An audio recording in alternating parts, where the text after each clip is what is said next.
I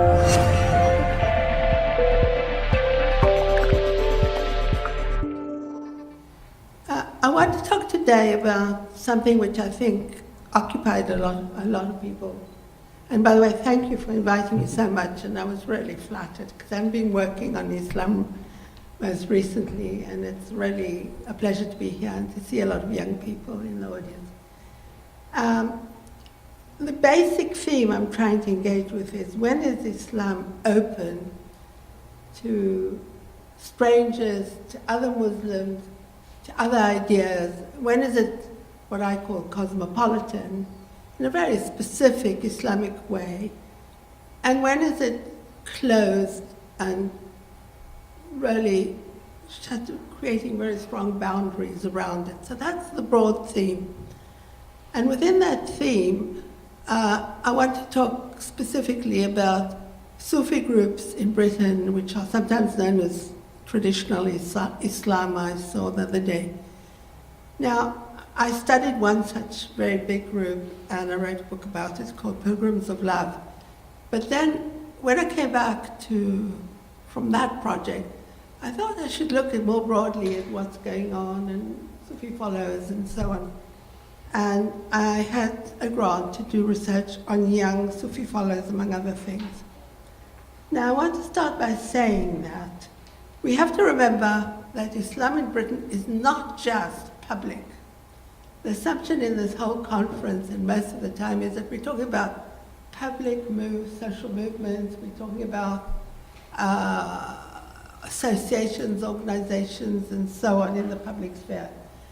And my early research on Pakistani migrants started from the fact that much of what Islam is for Muslims in the UK happens in the domestic domain, but not as an individual act of worship, but as the creation of very large networks of people who participate in each other's domestic rituals, and these vary from...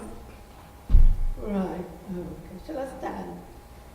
In the domestic sphere, which is where really I started, there's a lot of activity. This is a Katam Qur'an, where people invite each other, neighbors, women in the neighborhood, kin groups, to participate in domestic rituals. And in addition to these, another kind of ritual, weddings can be absolutely gigantic. Weddings and funerals.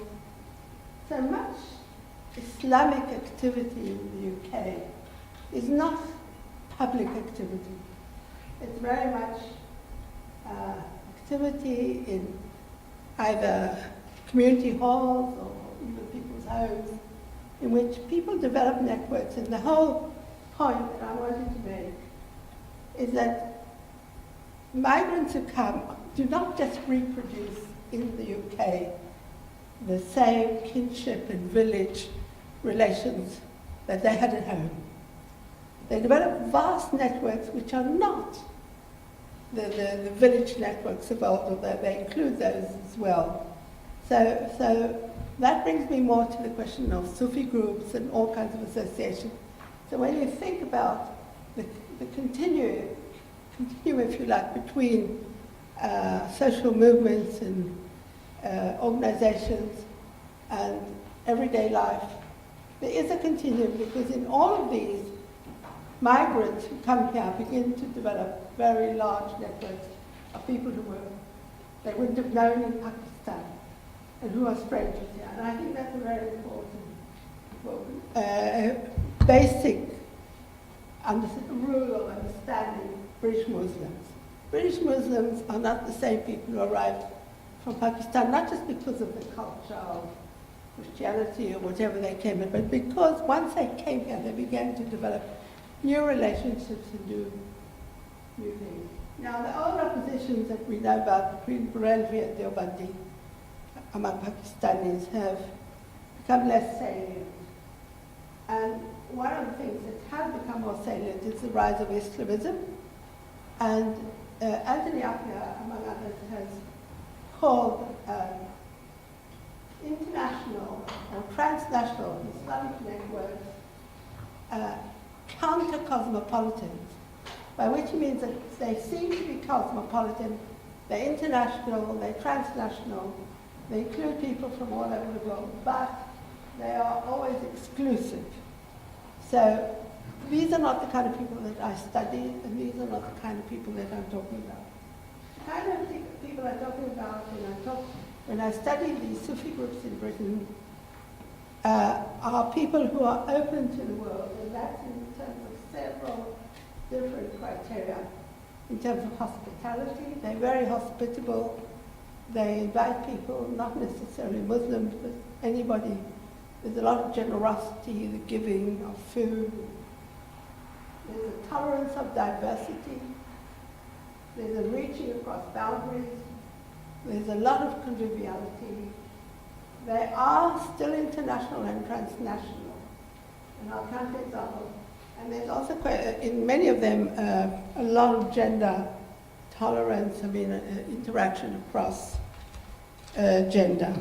So, now when I started the research, I was expecting to have great difficulty finding Sufi followers, young Sufi followers.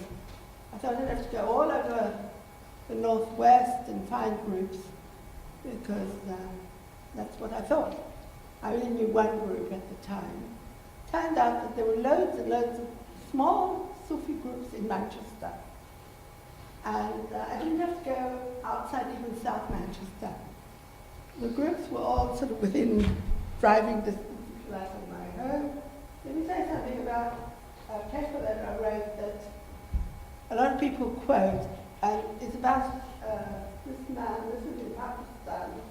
He's a simple man who went to the Gulf to be a labor migrant, and he worked on the building site. And he got to know people from different ethnic groups, Bangladesh, all kinds of people. And the story is that he wanted to go on Hajj, but his employers wouldn't let him go for various reasons. And he tells the story of how his Sufi groups had motivated his action, and how these various people he'd gotten to know on the building site supported him as he left his job and went on Hajj and was nearly fired and then wasn't fired. And he was a man who seemed to be able to move around in the world easily. He wasn't afraid, because wherever he went, there was another member of his Sufi order that he could join, he could go to. And he even said, yeah, maybe I'd go to Holland because it's easy to learn Dutch because I know all these other languages. So I called him a working class cosmopolitan because of the ease with which he seemed to be able to learn other people's customs, even in some cases their languages, and to move around, even though he was poor, and even though, but within, if you like, the protection of the Sufi group, which had branches in many different parts of the world. So that was, I called him Haji Suleiman, and in a way that started my thinking on Sufi. Now, the groups I studied in Britain, one of them was a established Sufi order. It had its center in the northwest frontier, it was called then Bakhtum. Help me somebody. Near a place called Koran, and it had many branches in Britain as well as elsewhere. They have an annual celebration, and you see them marching in Derby, and the this is the Khalifa, the man in the front. And these groups meet in Manchester, in Birmingham is the centre, in all kinds of places within the UK, and they are focused on the lodge in Pakistan. The lodge in Pakistan has many, many followers throughout Pakistan.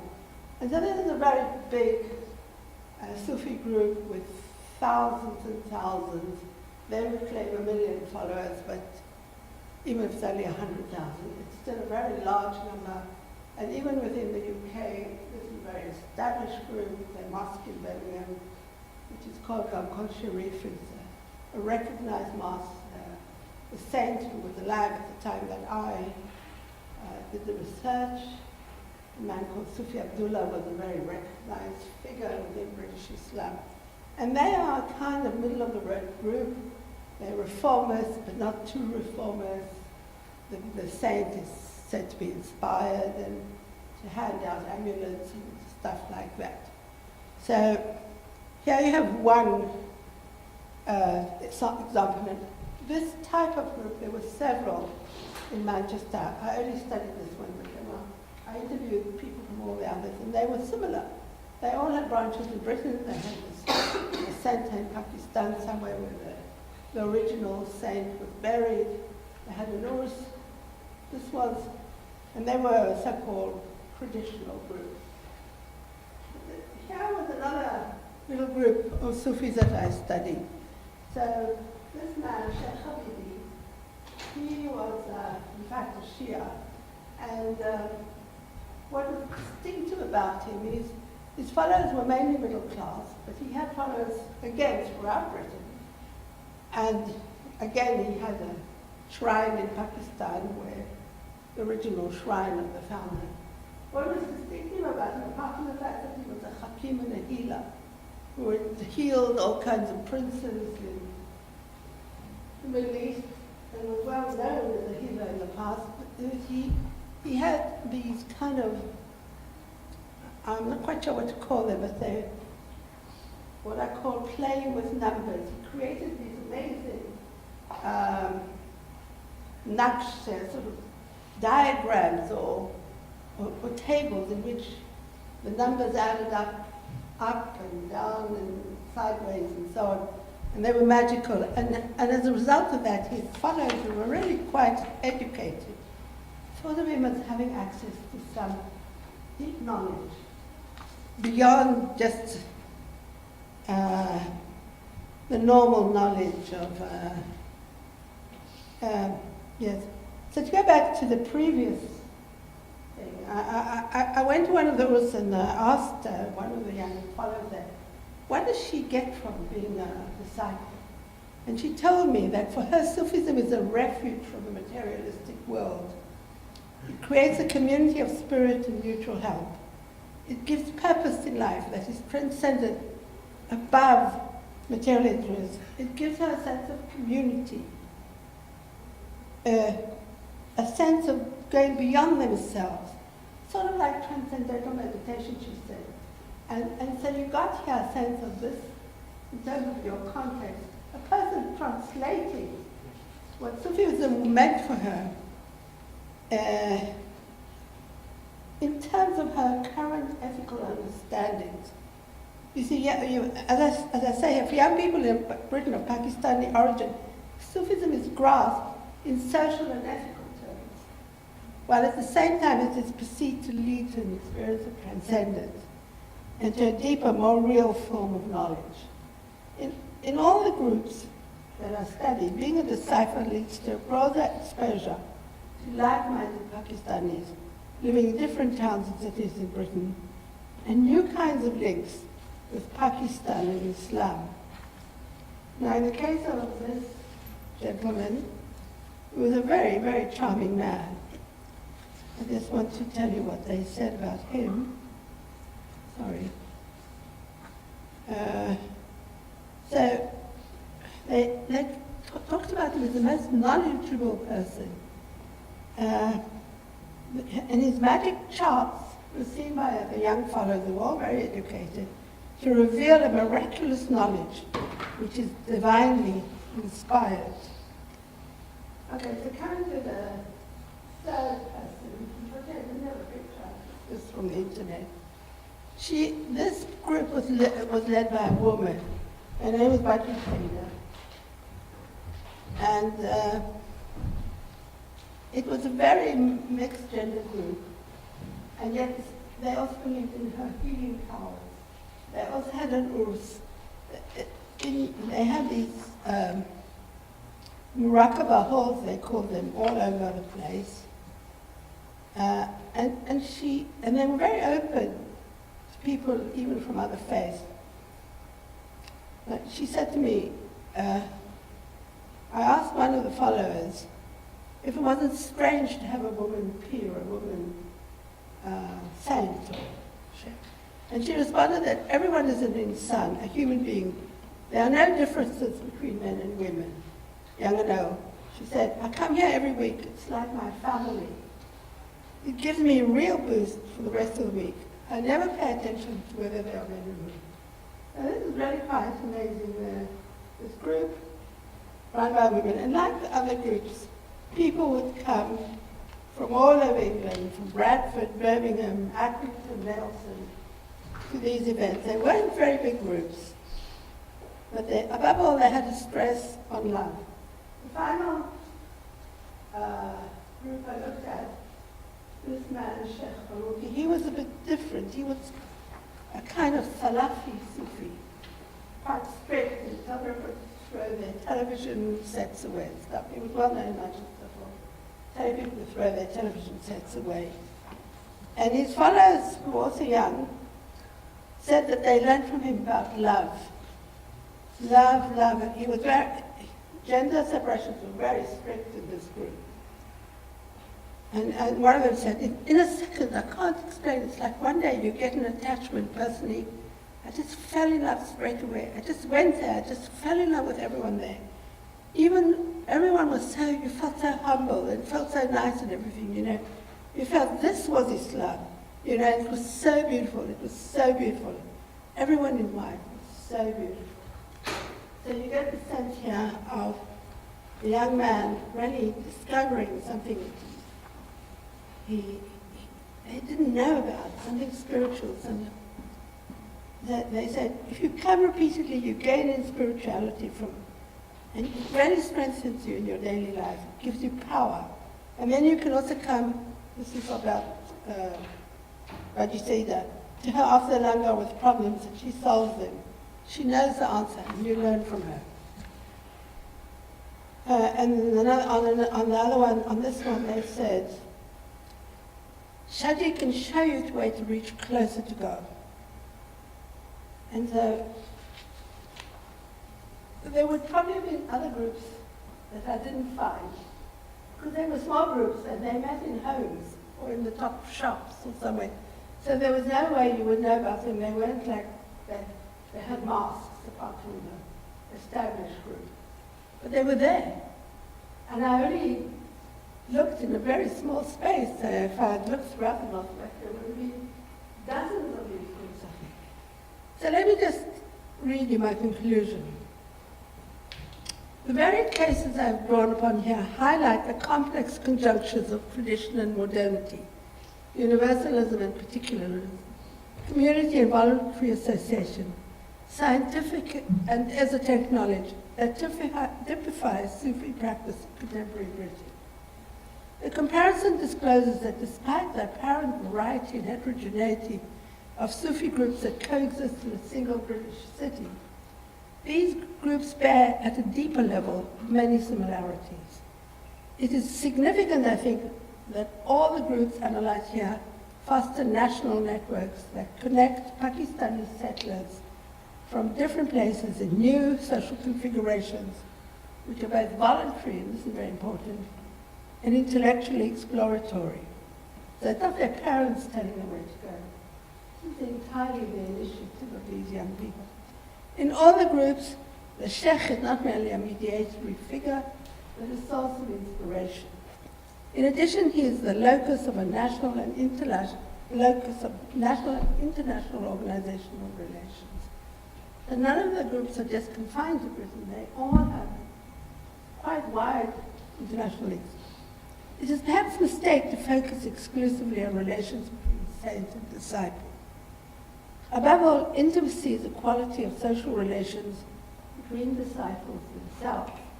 All these meetings that they have once a week and once a month and so on, create an intimacy among the disciples themselves. Seen in a broader sociological perspective, Sufi cults in Britain, like other forms of religious organization, create links between Pakistani communities which go beyond prior kinship and village relations. Such cross-cutting ties across British cities, extending into Pakistan, create a consciousness of a broader community that is once actively chosen by individuals and at the same time reinforces their sense of identity with it. Thank you very much.